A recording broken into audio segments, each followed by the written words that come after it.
शांति। आज 22 अगस्त 2023 की बाबा की साकार मुरली है। मुरली के महावाक्य हैं, मीठे बच्चे बाप आए हैं कलयुग की महफिल में। यह बहुत बड़ी महफिल है। इस महफिल में तुम परवाने क्षमा पर फिदा हो, पावन बनते हो। प्रश्न है, यदि बच्चों का पुरुषार्थ अब तक भी चींटी मार्ग का है तो उसका कारण क्या है? उत्तर है, कई बच्चों में रूठने की आदत है। बाप से रूठ कर पढ़ाई छोड़ देते हैं तो माया नाक कान से पकड़ लेती है, इसलिए पुरुषार्थ आगे नहीं बढ़ता, चींटी मार्ग का ही रह जाता है। बच्चों को मुरलीधर बनने का शौक चाहिए, सुनकर औरों को सुनाना है, रिजल्ट देनी है। जो बच्चे मुरली मिस करते हैं, जिन्हें पढ़ाई का कदर नहीं, वह कभी बख्तावर नहीं बन सकते। गीत है, महफिल में जल उठी क्षमा। ओम शांति। परमपिता परमात्मा शिव को क्षमा भी कहते हैं। नाम बहुत डाल देते हैं तो मनुष्य मूंझ गए हैं। आत्मा भी ज्योति स्वरूप है। अब तुम जागती ज्योत बन रहे हो। क्षमा आए हैं। यह महफिल तो बहुत बड़ी है। कई तो आकर बाप का बनते हैं। बाप का बन जीते जी फिदा हो जाते हैं। देह अभिमान छोड़ा तो आप मुए मर गई दुनिया। आप कौन? आत्मा। आत्मा शरीर को छोड़ देती है तो सारी दुनिया उनके लिए जैसे मर गई। अभी बाप भी कहते हैं, अपने को आत्मा समझो, हम तो बाप के हैं, शरीर का भान मिटा देना है। मनुष्य मरते हैं तो देह सहित सब कुछ भूल जाते हैं। समझते हैं शरीर छोड़ा तो तैल्युक टूटा। शरीर के साथ ही तैल्युक यानी नाता है। तुम शरीर होते हुए अशरीरी रहते हो, क्योंकि तुम्हारा तैल्युक अब बाप से हो गया। तुमको राजयोग सिखलाने लिए बाप ने भी शरीर धारण किया है। महफिल में आए हैं। तुम्हारे में भी कोई पूरा जानते है, कोई अधूरा, कोई तो कुछ नहीं जानते। बाप कहते हैं, मैं इस रचना में आया हुआ हूँ। यह बातें मनुष्य ही समझेंगे। भारतवासी जानते हैं, शिव जयंती भी है। शिव है परमपिता परमात्मा, सभी आत्माओं का बाप। वह आते हैं ज़रूर। मंदिर भी हैं। मंदिर तो ढेर बनते हैं। जैसे क्राइस्ट तो एक था, उनकी यादगार में जड़ चित्र कितने ढेर बनाए हैं। यह भी परमपिता परमात्मा, जिनको पतित पावन कहते हैं, उनके मंदिर हैं। यह है अभी पतित दुनिया की महफिल, फिर होगी पावन दुनिया की महफिल। पावन दुनिया में तो वह आते नहीं। पावन दुनिया की महफिल बहुत छोटी होती और सुखी होते हैं, इसलिए वहाँ आने की दरकार नहीं। आना है बड़ी महफिल में। उनका नाम ही है पतित पावन। यह है पतित दुनिया। फिर पावन दुनिया भी है। उसी नई दुनिया में ज़रूर थोड़े होंगे। तुम बच्चों में नंबरवार पुरुषार्थ अनुसार सच्ची सच्ची सर्विस करते हैं। सच्चाई की सर्विस का सबूत भी निकलता है। तो बाप महफिल में आए हैं। वह है पतितों को पावन बनाने वाला। कहा जाता है, charity begins at home. Bharat अविनाशी बाप का अविनाशी बर्थ प्लेस है। मनुष्य भूल गए हैं शिव बाबा कब आया था। उनको ही पतित पावन कहा जाता है। आते भी हैं पतित शरीर में।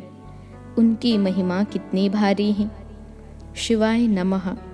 तुम्हारी महिमा भी अपरम अपार है। वैकुंठ की कैसे स्थापना करते हैं, जिस वैकुंठ की भी महिमा अपरम अपार है। तुम बच्चे ही यह जानते हो और ऐसे वैकुंठ में जाने के लिए पुरुषार्थ करते हो, परंतु तुम्हारा पुरुषार्थ बड़ा ठंडा चींटी मार्ग का देखते हैं। माया किसको कान से नाक से पकड़ती रहती है, किसको भी छोड़ती नहीं है। सोचते भी हैं ऐसे शिव बाबा को निरंतर याद करें, जैसे पत्नी पति को कितना याद करती है। यह तो पतियों का पति है, बाबा है। ऐसे बाबा को कितना याद करना चाहिए। ऐसे बाबा की हम कितनी महिमा गाए। गीत आदि में भी शिव बाबा की कितनी महिमा करते हैं। तेरी महिमा अपरम अपार है। इतनी महिमा क्यों गाई जाती? कोई कारण तो होगा ना। तुम जानते हो, बाप ही भारत को स्वर्ग बनाते हैं। भारत को कितना ऊंच बनाते हैं। रावण फिर नीच बना देते हैं। बाप आकर सुखी बनाते हैं, दोजख से बहिष्ठ बना देते हैं। ऐसे बाप को कोई जानते नहीं। पति तो सारी दुनिया है। भल अशोका होटल के सुख आदि हैं, परंतु यह सब तो अल्पकाल के लिए है। यह है मृग तृष्णा समान राज्य। पाई का भी इसमें सुख नहीं, दुख ही दुख है। सतयुग में राजा रानी तथा प्रजा कितने सुखी रहते हैं। अभी तो कितना दुखी है। कितनी रिश्वत खाते, कितने पाप आदि करते हैं। भारत देवी संप्रदाय था। भारत की महिमा बड़ी ज़बरदस्त है, जो अब तुम जानते हो। भगवान की महिमा गाते हैं, याद करते हैं, परंतु जानते नहीं। अरे भगवान कहते हो तो भगवान का पूरा नाम चाहिए ना।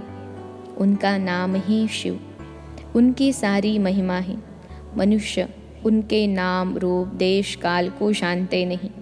कह देते उनका नाम रूप है नहीं। कहते भी हैं परम पिता परमात्मा परम धाम का रहने वाला है। नाम रूप देश बतलाते भी हैं, परंतु देह अभिमान होने कारण उनको याद नहीं करते हैं। याद करते भी हैं तो बिगर समझ गाते हैं तुम मात पिता। तुम समझा सकते हो, लौकिक मात पिता तो है ना। फिर यह कौन से मात पिता हैं? पिता कैसे सृष्टि को रचते हैं, कैसे मुख वंशावली रच उन्हीं को राज्य भाग्य देते हैं। सो तो तुम ही जानो और न जाने कोई। तुम्हारे में भी नंबरवार हैं। तुम समझते हो शिव बाबा ब्रह्मा तन में आकर बढ़ाते हैं। शिव बाबा की ही इतनी भारी महिमा है। ब्रह्मा द्वारा राजयोग सिखाकर हमको बैकुंठ का मालिक बनाते हैं। ज़रूर ब्रह्मा सरस्वती पहले पहले जाकर लक्ष्मी नारायण बनेंगे। जगत अम्बा और जगत पिता बैठे हैं, वही विश्व के मालिक बनेंगे। उनके साथ कुमार कुमारियाँ भी हैं। यह देलवाड़ा मंदिर कितना अच्छा बना हुआ है। यह मंदिर आदि तो पहले के बने हुए हैं। अभी हम भेंट करते हैं। हमारे ही यादगार का पूरा यह मंदिर है। तो यह शिवाय नमः गीत तो ज़रूर रखना चाहिए। 2-4 गीत फर्स्ट क्लास रख लेने चाहिए। यह बाबा अपना अनुभव बतलाते हैं। दिल होती है बाबा की याद में रहकर खाए, परंतु भूल जाते हैं। वो तो कहते हैं मैं अभोक्ता हूँ।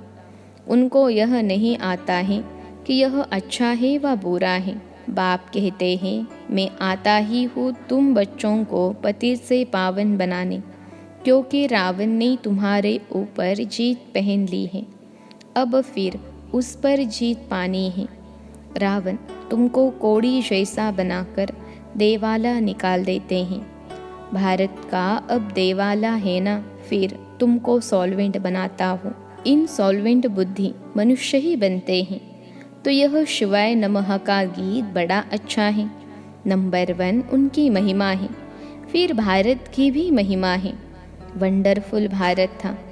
गाते तो है ना, स्वर्ग था। हीरे जवाहरों के महल थे। फिर वह कहाँ गए? माया की कैसे प्रवेशता हुई? सतयुग में देवी देवताएं धर्म श्रेष्ठ कर्म श्रेष्ठ थे। भ्रष्ट कर्म कराने वाली माया वहाँ होती नहीं। और यहाँ के पुरुषार्थ की प्रारब्ध तुम पाते हो।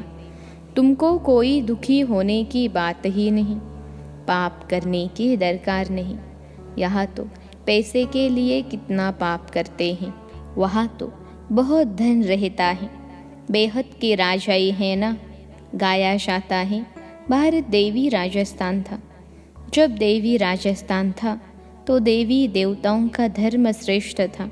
बाप आकर श्रेष्ठ देवी देवता धर्म की स्थापना कर रहे हैं। तुम जानते हो हम श्रेष्ठ बन रहे हैं तो कोई पाप का काम नहीं करना है, डर रहना चाहिए। अच्छे अच्छे बच्चों को माया नाक से पकड़ पाप करा देती है। अभी तुम जानते हो महफिल में बाप आए हैं, कैसे मुख वंशावली बनाए उनको श्रेष्ठ बनाते हैं। जरूर शरीर को तो लोन लेना ही पड़े। कहते हैं मैं साधारण तन में आता हूँ, यह अपने जन्मों को नहीं जानते, मैं बतलाता हूँ। इनका नाम ब्रह्मा रख दिया है, ब्रह्मा में ही प्रवेश करता हूँ, क्योंकि ब्रह्मा द्वारा स्थापना करनी है। ऐसे थोड़े ही बौद्धी, इस्लामी व सिख में प्रवेश करेंगे। बाप कहते हैं मुझे उस तन में प्रवेश करना है जो पहले पहले सूर्यवंशी श्री नारायण था, फिर उनको ही बनाता हूँ। यह अपने जन्मों को नहीं जानते हैं। यह है ज्ञान कांड, ज्ञान बाप ही देते हैं। फिर वहाँ भक्ति का नाम निशान नहीं। ज्ञान मार्ग भक्ति मार्ग कहा जाता है। आधा कल्प भक्ति कांड, आधा कल्प ज्ञान कांड चलता है। यह भी ड्रामा में नूंद है, पतित बनना ही है। बच्चों को अच्छे अच्छे राज समझाए जाते हैं, गाते भी हैं। भगवान आकर भक्तों को साथ ले जाते हैं, परमपिता परमात्मा को याद करते हैं।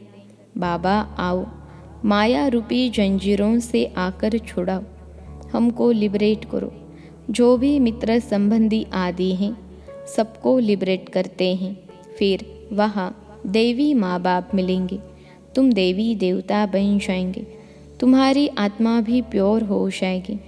अभी तुम्हारी आत्मा पतित बनी है, सो फिर पावन बनेगी। अनेक प्रकार के चित्र हैं जिसका ऑक्यूपेशन कुछ भी नहीं, जैसे गुड़ियों की पूजा करते हैं। मैं न गुड्डा हूँ न गुड्डी हूँ, मैं तो हूँ ही निराकार। गुड्डा और गुड्डी मनुष्य हैं, मैं नहीं बनता हूँ, मुझे निराकार ही कहते हैं। तुम गुड्डी गुड्डी अभी बहुत दुखी हो, बैकुंठ में तुम बहुत सुखी थे।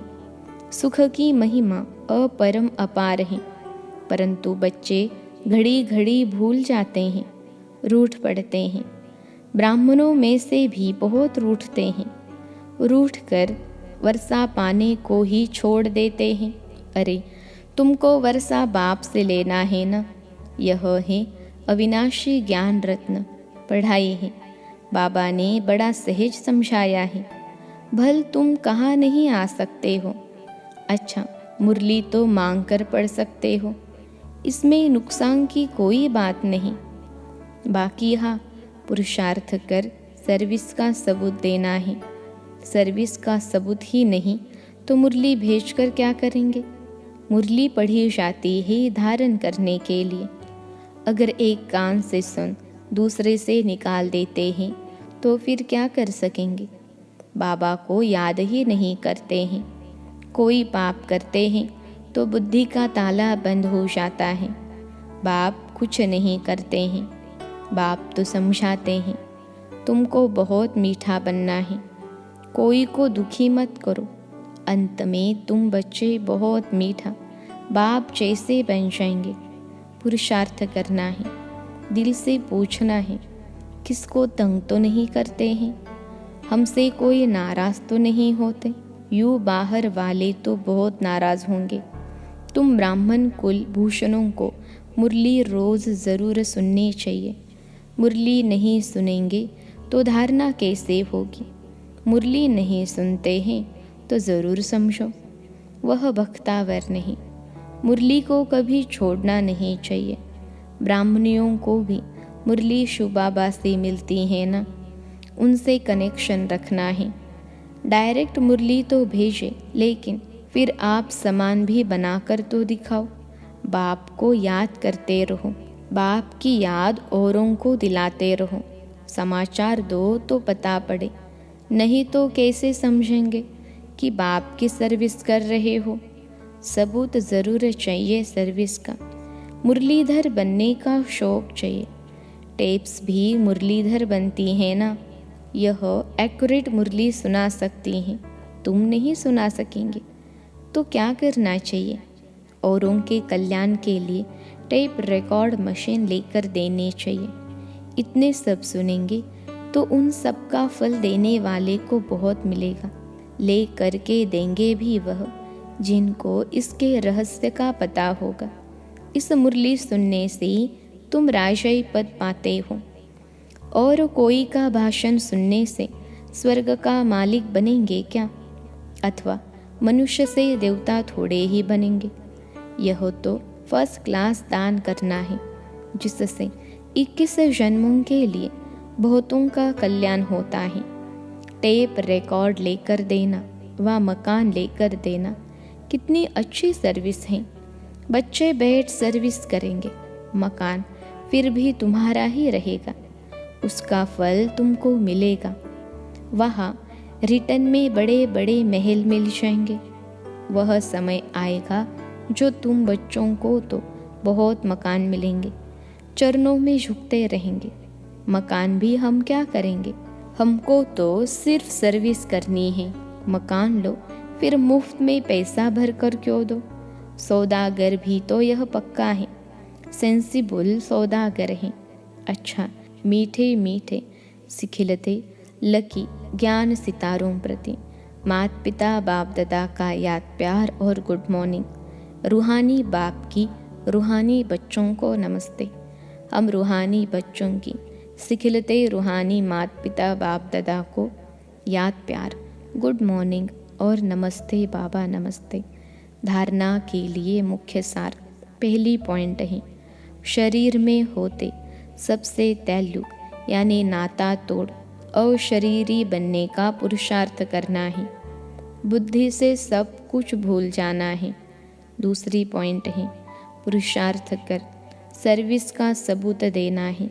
मुरली सुननी व पढ़नी है धारण करने के लिए। एक कान से सुन दूसरे से निकालना नहीं है। आज का वरदान है, नेचुरल अटेंशन व अभ्यास द्वारा नेचर को परिवर्तन करने वाले सिद्धि स्वरूप भव। नेचुरल अटेंशन व अभ्यास द्वारा नेचर को परिवर्तन करने वाले सिद्धि स्वरूप भव। विश्लेषण है, आप सबके निजी संस्कार अटेंशन के हैं। जब टेंशन रखना आता है तो अटेंशन रखना क्या बड़ी बात है। तो अब अटेंशन का भी टेंशन न हो, लेकिन नेचुरल अटेंशन हो। आत्मा को न्यारा होने का नेचुरल अभ्यास है। न्यारी थी, न्यारी है, फिर न्यारी बनेंगी। जैसे अभी वाणी में आने का अभ्यास पक्का हो गया है, ऐसे वाणी से परे न्यारे होने का अभ्यास भी नेचुरल हो जाए तो न्यारेपन के शक्तिशाली वाइब्रेशन द्वारा सेवा में सहज सिद्धि को प्राप्त करेंगे और यह नेचुरल अभ्यास नेचर को बदल देगा। आज का स्लोगन है, अशरीरीपन की एक्सरसाइज और व्यर्थ संकल्पों के भोजन की परहेज करो तो एवर हेल्दी रहेंगे। अशरीरीपन की एक्सरसाइज और व्यर्थ संकल्पों के भोजन की परहेज करो तो एवर हेल्दी रहेंगे। अच्छा, ओम शांति।